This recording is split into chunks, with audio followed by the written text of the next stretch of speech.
Hello, hello YouTube, j'espère que vous vous portez très bien.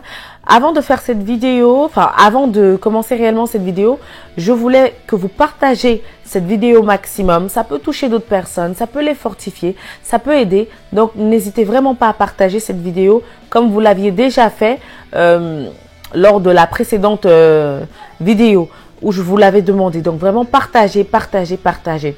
Toi qui vas regarder cette vidéo, ne t'intéresse pas au nombre de minutes qu'elle pourrait faire, mais intéresse-toi au message qui en découle.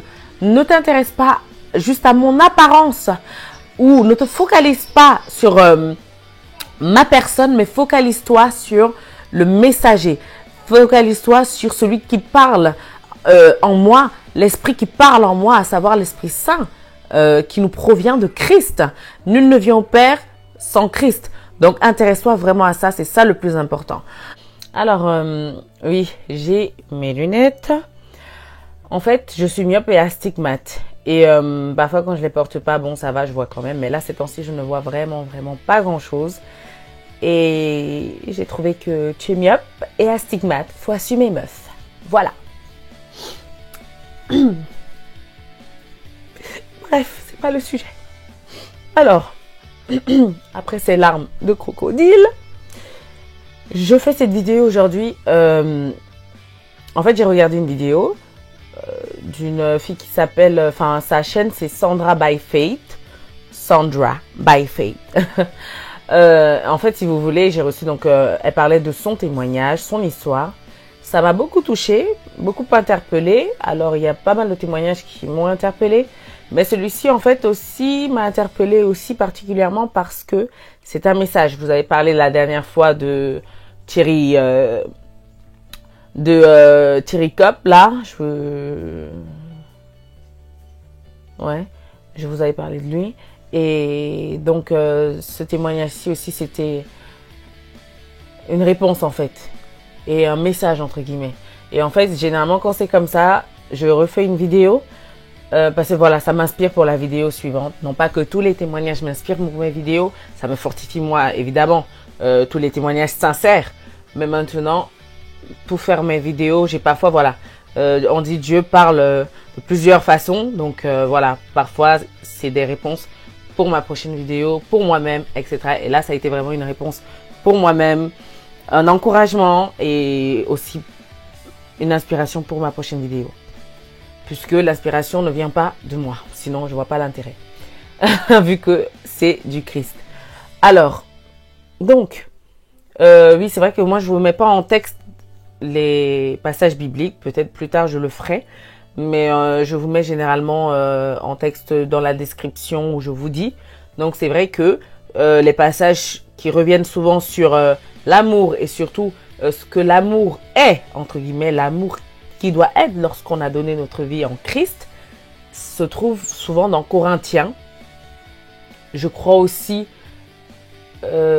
Thessaloniciens aussi, je crois bien, qui nous dit en gros enfin, comment nous devons être. Mais également, lorsqu'on a donné notre vie au Seigneur, ce qui nous attend après. Voilà, l'enlèvement, parce que le Seigneur, je suis désolée, sa parole ne se contredit pas, ça a été clair. Il y a eu beaucoup comment on peut dire, de débat là-dessus, de chacun avec ses opinions, etc. Mais je pense qu'on doit se référer à la parole de Dieu, où il est bien mentionné l'enlèvement, où il est bien mentionné, voilà, cela. Donc, on doit se référer vraiment à sa parole, bien que ça ait été traduit par les hommes, mais nous savons que la parole de Dieu ne se contredit pas. Beaucoup de choses ont été prophétisées et elles sont arrivées et elles arrivent. Et elle dit, on y est déjà, ou là, on y est déjà, et d'autres arrivent encore, enfin. Donc, il y a Corinthiens 1, maintenant à vous de voir quel verset vous intéresse ou vous parle le plus, ou ce que vous avez envie en tout cas de connaître, hein, mais il y a Corinthiens 1, il y a également Thessaloniciens, il y a également, c'est vrai que moi, il y a Romains également, oui, Galates, Éphésiens, il y en a pas mal, donc maintenant, voilà. Alors, le sujet, parce que je parle, mais je dois vous dire le thème de cette vidéo. Il y a deux thèmes. Il y a l'isolation, lorsqu'on est en Christ, et la deuxième chose, la persévérance. La persévérance pour les couples, la persévérance. Et dans cette persévérance, c'est aussi un appel, c'est aussi un message pour les parents. C'est un message pour les parents parce que vraiment, mon deuxième thème, c'est une persévérance dans l'éducation, c'est une persévérance dans l'unité, dans la structure familiale, etc., qui doit être reposée en Christ. Donc, on va y revenir, mais on commence par l'isolation. Donc, déjà, cette vidéo de Sandra Byfield, j'ai vraiment beaucoup aimé qu'elle soit aussi ouverte parce que ce n'est pas facile de témoigner. C'est pas facile d'exposer sa vie. C'est pas facile de dire j'ai fait ci, ça, etc., etc. Et lorsqu'on le fait, ça nous libère énormément, vraiment. Mais j'ai aimé deux messages particulièrement. Le pardon. Dans les précédentes vidéos où justement, je vous disais, et je l'ai expérimenté, je l'ai compris, c'est important de pardonner. La repentance, et j'ai vraiment aimé parce qu'en plus, on se ressemble, je trouve qu'il y a des petites ressemblances physiques, mais en plus, là, vraiment, j'ai particulièrement aimé parce que c'était vraiment ce que je pensais le plus profond et que j'ai dit, la repentance, oui, elle va de même avec le pardon. C'est un lien très, très étroit. La repentance va de même avec le pardon. Donc, tu peux pas dire que tu te repens alors que tu ne pardonnes pas, alors que tu ne demandes pas pardon, alors que toi-même, tu demandes à Dieu de te pardonner. Tu demandes à Dieu de faire de toi une nouvelle créature. Donc, si tu veux qu'il fasse de toi une nouvelle créature, il faut que tu essayes de lui ressembler. Donc, pardonne aux autres. Pardonne aussi aux autres. Comme il te pardonne ou comme tu aimerais que Dieu te pardonne. Donc, voilà, c'est très important de pardonner. Je me suis rendu compte avant, vous savez, vraiment, je gardais les choses en moi. Oh, c'est-à-dire la rancune. Tu dis, mais tu vois, tu reviens 3 jours dessus. Tu vois, tu reviens 2 ans, 3 ans encore dessus. 10 ans plus tard, on est toujours en fait sur le même délire, quoi. C'est, tu avais fait ceci ou... Oui, bah de toutes les façons, puisque tu as l'habitude de, puisque tu avais fait que, puisque de toutes les manières, tu vas faire que comme tu avais. On turn around, turn around, turn around. C'est toujours le même truc. Et tu ne pardonnes pas. Et ça t'accroche. Et quand tu disais effectivement, on retient ces personnes, je dirais vraiment, je suis tout à fait d'accord et je dirais, on nous retient nous-mêmes. Le pardon, ça te retient toi-même. Tu es comme suspendu en fait dans des branches d'arbres. T'arrives pas à descendre, t'arrives pas à... Mais t'es suspendu, t'es là, tu t'accroches à plein de branches d'arbres et t'arrives pas à descendre ni à monter. Mais t'es là, tu stagnes dans les branches d'arbres. Et j'avais fait un joli dessin d'arbre. Il faut que je vous montre. Non mais c'est vrai, ça m'a rappelé le dessin que j'avais fait bizarrement ce week-end. En plus, je me disais, mais je vais utiliser pourquoi? Ah bah tiens, je vais utiliser pour ma vidéo. Je vais vous montrer le dessin. Pas pour dire que je dessine, c'est pas intéressant, mais pour l'illustration. Et bon, j'ai pas dessiné quelqu'un dans l'arbre, mais voilà, on voit l'arbre avec ses branches, etc. Et on se coince là-dedans en disant, bah non, moi je pardonne pas, ou je pardonne, mais j'oublie pas. Oui, nanani, oui, nanana, oui, mais nanana. Non, non, non, non, non. Il faut pardonner, pardonne et oublie tout. Pardonne et oublie. Pardonne et oublie. Oublie. Ouh, amnésie. Et la deuxième chose, quand tu as pardonné, demande pardon. Et ça, c'est dur. Moi, je demande pardon. Pourquoi? C'est les autres qui doivent me demander pardon. Il y a quoi? Moi, je demande pardon. Non. Quoi? Je demande pardon. C'est les autres qui doivent me demander pardon. Je leur ai fait quoi? On est toujours comme ça. Et on oublie que, bah, inconsciemment ou consciemment, on fait des choses aussi qui blessent les autres. On fait aussi des choses qui suscitent de l'incompréhension, qui suscitent, voilà, pas l'amertume, mais qui peut susciter vraiment une incompréhension totale. Qui peut même susciter, voilà, une blessure. Qui peut vexer. Donc, il faut demander aussi pardon. Et l'orgueil nous éloigne énormément. Je vous disais dans mes précédentes vidéos, l'orgueil nous éloigne de Dieu. L'orgueil nous éloigne parce que l'orgueil fait en sorte que moi, pardonner, Demander pardon. Ah non. Et plus tu vas faire comme ça, plus ton visage va être marqué. Plus tu vas être marqué. Non mais c'est vrai. Plus tu vas être marqué. Et très dur. Ne pardonne pas. Demandez pardon quoi. Moi déjà mes lunettes là, pardon. Je dois pas m'amuser beaucoup. Il faut que je pardonne bien parce que sinon je sais pas ce que ça va donner avec ces lunettes. J'aime beaucoup mes lunettes, mais alors là si je fais la tronche, oula. Alors, il y a ça qui m'a beaucoup interpellée. Puis aussi il y a, je vais essayer d'aller vite parce que d'autres vont dire, oui ta vidéo, franchement elle a fait 20 minutes, donc je l'ai pas regardée. Essayons de satisfaire tout le monde. Alors, ouais, et la deuxième chose aussi qui m'a beaucoup interpellée, c'est comme je vous disais par rapport au mariage. Et elle a vraiment vécu. Et franchement, dans le mariage, etc., on est vraiment dans une société qui est pas évidente. Pour d'autres, le mariage, c'est un Graal. Pour d'autres, le mariage, c'est un aboutissement, c'est une finalité, c'est je sais pas quoi, ou c'est un idéal également. Et ça fait en sorte qu'on met beaucoup de pression sur les épaules des couples, des futurs maris. Et on oublie le plus important. Tu peux te marier, tu peux avoir des voitures, des maisons ou quoi, mais la finalité est ta vie éternelle. C'est ça ta priorité en fait, c'est ça la finalité. Si tu t'es marié et que vous ne connaissiez pas le Seigneur, Dieu, ce qui est bien avec lui, c'est qu'il est juste. Il est doux et juste. Douceur là, et justice.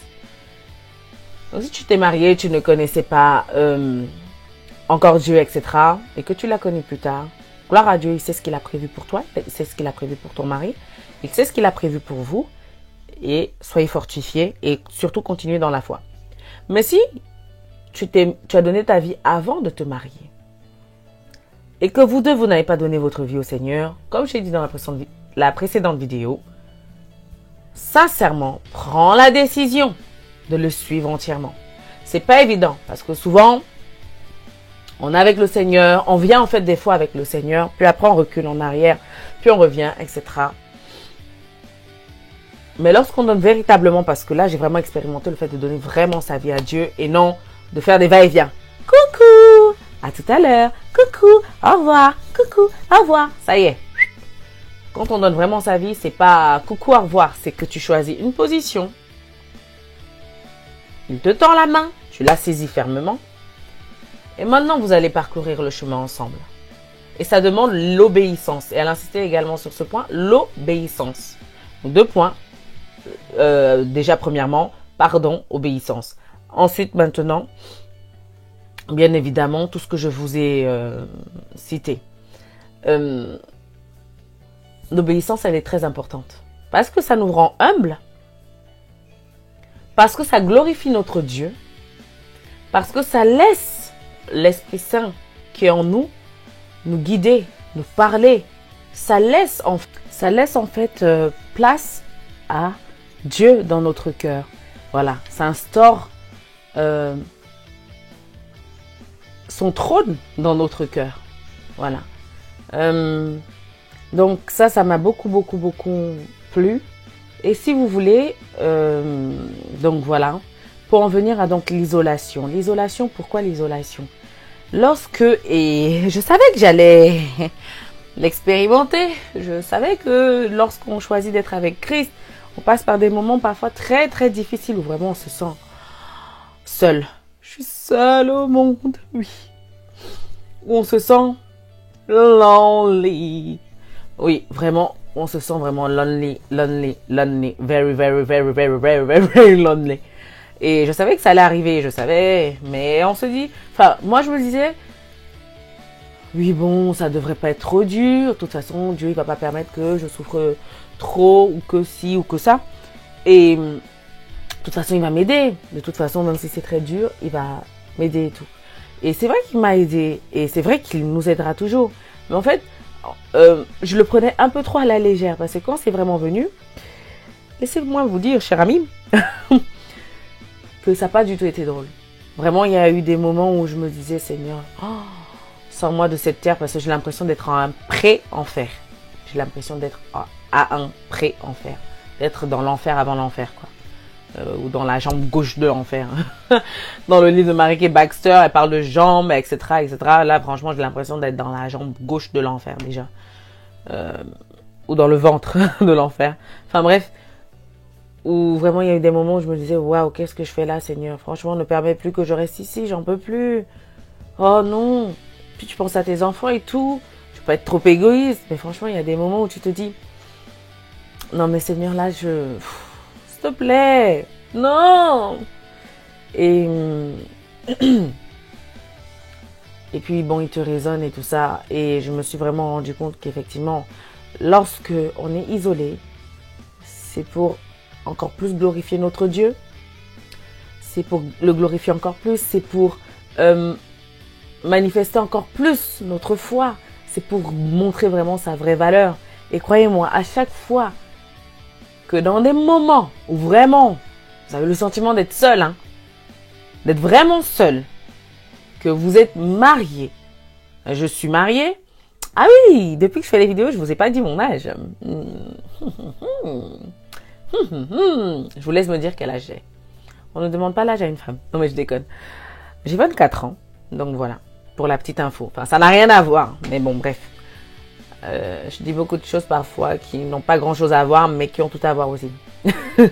Bref. Donc du coup, on se sent super seul. Il y a des moments où vraiment on se sent down. On se sent seul. On se dit, je suis peut-être mariée, j'ai ma famille, etc., mes enfants et tout. Mais on vit des situations tellement difficiles qu'on a le sentiment d'être seul. Vraiment seul. Et parfois même on veut parler, hein. Mais voilà, soit les membres de la famille sont pas trop disponibles à ce moment-là, soit on veut parler à une amie, mais en fait, à ce moment-là, on n'a plus beaucoup d'amis. En fait, on n'a que 2 qui restent. Voilà, ça fait 4, mais bon, on n'a que 2 qui restent. On n'a plus beaucoup d'amis. Et ces amis ne sont même pas à côté pour dire que je veux te parler de ceci. Donc, on se retrouve tout seul. Et du coup, on se sent vraiment, vraiment down. On veut parler à son chéri, mais c'est peut-être pas le moment. C'est le moment, en fait, où tu peux pas parler. Tu veux parler, mais tu peux pas parler. Tu peux parler qu'à quelques membres, à quelques personnes. Et soit ces personnes n'ont pas assez le temps, soit alors, tu peux pas, en fait, vraiment tout dire. Voilà. Tu es surchargé un peu. Et les autres aussi sont surchargés. C'est toujours au moment où c'est vraiment down. Donc, du coup, je me suis dit, mais c'est difficile, comment je vais faire? Seigneur, je ne sais pas si cette fois-ci, je vais réussir parce que quand il s'agit, en fait, ça concernait ma fille.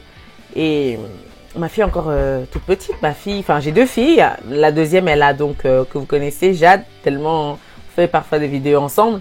Il y a Courtney, la plus grande. Et donc, Courtney, elle va avoir 6 ans en octobre. Donc voilà, elle est encore toute petite. Et du coup, si vous voulez, elle vivait de telles difficultés à l'école. On a rencontré de telles difficultés où vraiment les enfants peuvent être très méchants et cruels entre eux. Mais j'ai envie de dire, et je reviendrai sur ça tout à l'heure. Parents, prenez vos responsabilités. Sérieusement. Donc du coup, vous savez quand ça touche votre enfant, là. C'est là où vraiment quand on dit maman lionne ou quoi. Quand ça touche ton enfant, c'est comme si, ça te touche toi, mais ça te touche à un niveau. Puis je la vois, elle, qui est peut-être attristée. Il y a Jade qui fait sa crise parce que je suis en train de faire la vidéo et du coup, j'ai fermé la porte pour qu'elle reste de l'autre côté de l'appart. Enfin bref. Donc du coup, tu te dis, wow, mais comment je vais faire en fait? Tu te dis, mais la petite, pour elle, ce n'est rien. Tu veux entrer? Je fais la vidéo. Donc voilà, je suis de retour.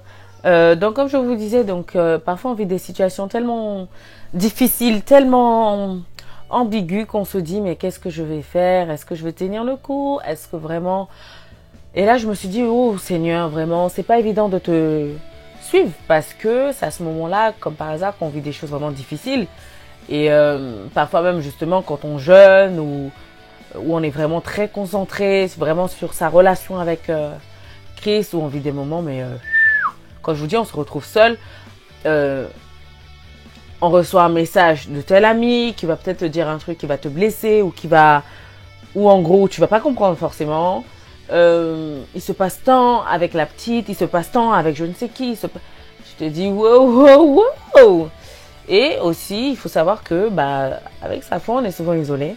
Ne pense pas que comme dans ta famille entre guillemets tu es membre de ta famille, donc du coup en fait quand tu vas donner ta vie au Seigneur, tout le monde sera content pour toi, tout le monde sera vraiment ravi et plein d'amour, plein d'espoir, plein de ceci. Non chérie, ça commence souvent dans ta famille où tu vas rencontrer des moments vraiment très très tumultueux, des moments vraiment très difficiles et très isolants. Mais ce que je voulais vous dire, c'est que l'isolation doit servir à affermir votre foi. L'isolation doit servir à vraiment la fortifier. Christ a été rejeté, tu seras rejeté. Comme il est écrit dans sa parole.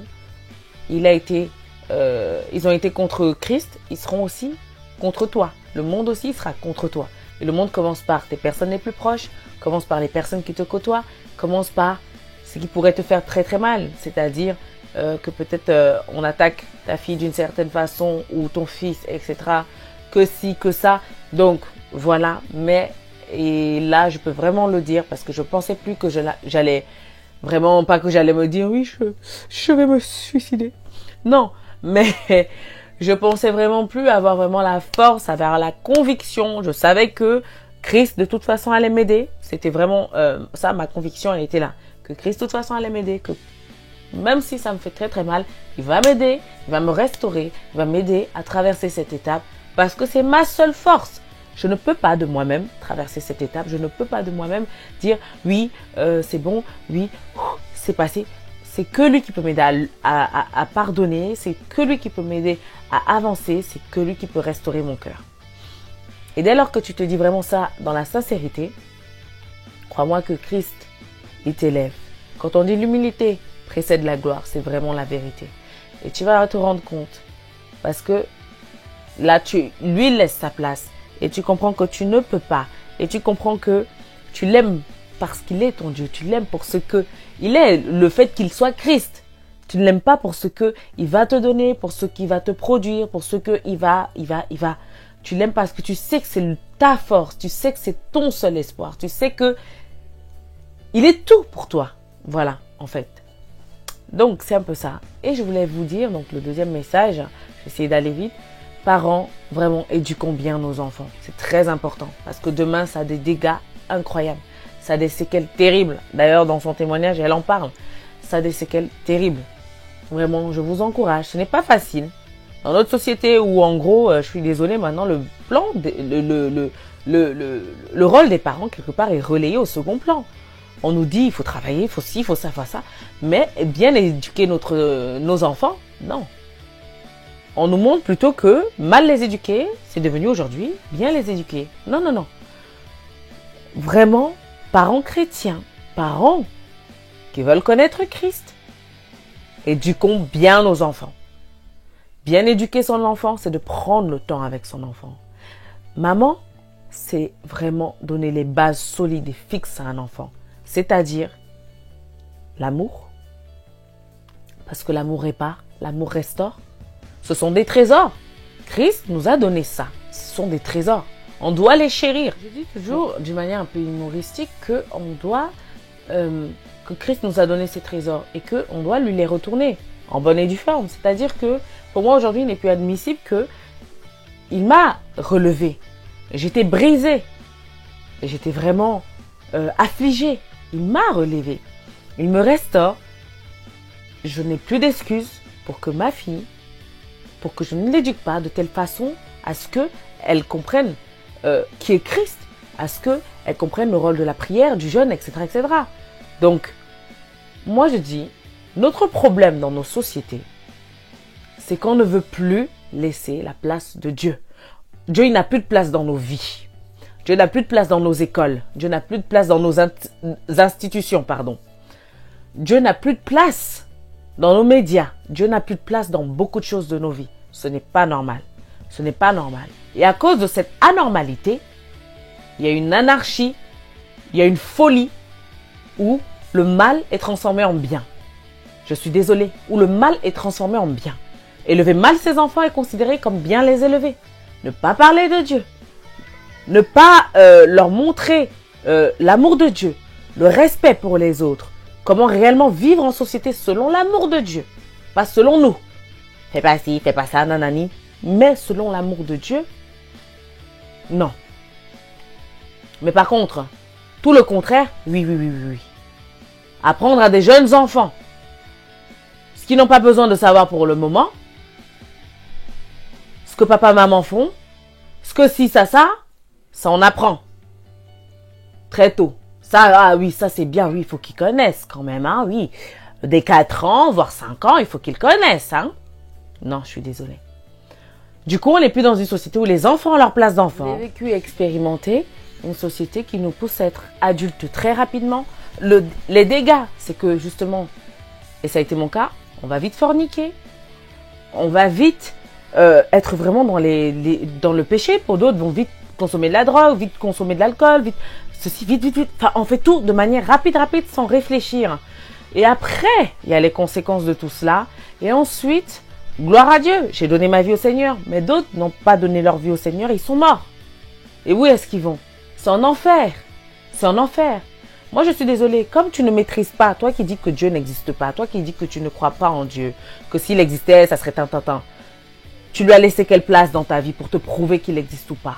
Tu lui as laissé quelle place dans ta vie? Tu lui as laissé quelle petite partie de ta vie pour prouver, voilà, j'existe ou je n'existe pas? Tu lui as laissé quel temps? Tu dis un truc, tu tires déjà tes conclusions. Ceux qui disent, oui, s'il existait, il n'y aurait pas tant. Mais quand on ne fait que le chasser dans nos vies, quand on ne fait que lui dire, on ne veut pas de toi à l'école, on ne veut pas de toi, je sais pas, à la mairie, on ne veut pas de toi dans nos institutions, on ne veut pas de toi dans la nation, c'est pour que lui, il fasse comment? Assumons les conséquences de ce rejet. Assumons les conséquences du rejet de la gloire de Dieu. Assumons les conséquences du rejet de Christ. Assumons. Donc, et on a encore une solution pour tous ceux qui sont vivants, c'est de dire, Seigneur Jésus-Christ, à partir d'aujourd'hui, viens dans ma vie. Prouve-moi que tu es le vrai Dieu. Prouve-moi, Seigneur, j'ai besoin de toi. Sois ma force, Seigneur. C'est d'admettre ce que nous ne sommes pas. C'est d'admettre ce que nous ne connaissons pas. C'est d'admettre ce que nous ne pouvons pas. Seigneur, je me suis détourné de toi. J'ai rétrogradé. Ou j'ai eu ça. Je reviens vers toi. Bâtis-moi. Guide-moi. Pardonne-moi. Parce que vous savez, en cette année de 2017, il y a eu tellement de personnes qui sont mortes. Tellement de personnes qui sont tombées malades autour de moi. Oui, j'ai de la chance encore de me tenir là pour vous parler. Mais surtout, ça doit nous interpeller à se dire, purée, je pourrais mourir demain. Est-ce que j'ai mis ma vie dans les mains du Seigneur? Je dis, il n'existe pas. Et s'il existe, je me condamne moi-même à aller en enfer. Pour qui? Non. Je saisis ta main aujourd'hui, Seigneur. Prouve-moi que tu existes. Prouve-moi, Christ, que tu es le vrai Dieu. Prouve-moi que tu es venu sur terre pour moi, pour plein d'autres. Prouve-moi que c'est toi qui as créé toutes choses. Et je vous assure qu'il vous le prouvera. Notre Dieu, on ne doit pas le tenter, mais il aime le challenge. Désolé, Jade hurle, elles sont en train de se disputer. Je vais devoir donc arrêter cette vidéo parce que ça commence à être au salon. Donc, et elle veut pas non plus jouer ailleurs. Donc du coup, bon, voilà. Je vais devoir donc vous laisser, mais c'est pour vous encourager encore une fois dans votre foi. Parents, ne renoncez pas à l'éducation de vos enfants. Ne renoncez pas, ne vous accrochez pas aux hommes, à la gloire des hommes et non à la gloire de Christ. Demandez-lui de vous aider à éduquer vos enfants, de vous aider à les bâtir. Et les couples, même si ton mari n'a pas donné sa vie au Seigneur, même si ta femme n'a pas donné sa vie au Seigneur, demande à Christ, continue de prier sans cesse. Parce qu'il connaît ceux qui l'ont connu avant de se marier, ceux qui l'ont connu dans le mariage, ceux qui l'ont connu quand ils ont divorcé, quand ils ont été séparés. Donc, prie sans cesse, avec foi et fermeté. Parce que lorsque tu es brisé, ta foi, elle est vraiment solide. Puisque tu crois vraiment au fait que c'est que lui qui peut te tirer de là. C'est que lui qui peut te secourir. Et crois-moi, il te montre, il t'élève, il te montre qui il est réellement. Ne perdez pas espoir. Donc c'était ça le petit message de cette vidéo. Désolée que ça a été un peu entrecoupé. Mais voilà, vous avez quand même le contenu. Et j'espère que donc la vidéo vous a plu. Je suis obligée de vous laisser donc pour m'occuper un peu des louloutes. Alors, eh bien, vraiment, je vous dis à la prochaine vidéo. Portez-vous très très bien. Soyez fortifiés dans votre foi. Vraiment, ne désespérez pas. Ne vous découragez pas. Quelles que soient les situations, même si tu te sens vraiment, vraiment lonely, très triste et tout ça, ne te décourage pas. Garde foi en Christ. Dis-toi qu'avec lui, tout ira très, très bien et qu'il n'y a pas de raison pour que lui qui a permis que tu lui donnes ta vie aujourd'hui, qui a permis beaucoup de choses pour toi aujourd'hui, il n'y a vraiment pas de raison pour qu'en gros tu te dises non, je laisse tomber, il ne m'aidera pas ou je ne sais quoi. Non, au contraire, persévère et montre-lui que non, il est ton Dieu. Il est ton Dieu. Donc voilà, je vous embrasse et we are a chosen generation. With them call for to show his excellence. Il y a Jade qui chante aussi. All I require for life, God has given me. And I know who I am. I know who God says I am. Hey, what he says I am. Where he says I'm at. I know who I am. I know who God says I am. What he says I am. Where he says I'm at. I know who I am. Only you can do what no man can do. Hey. Voilà, voilà. J'ai aussi d'autres chansons, mais bon. Pour la prochaine vidéo. Ciao, bisous, bisous. Mouah.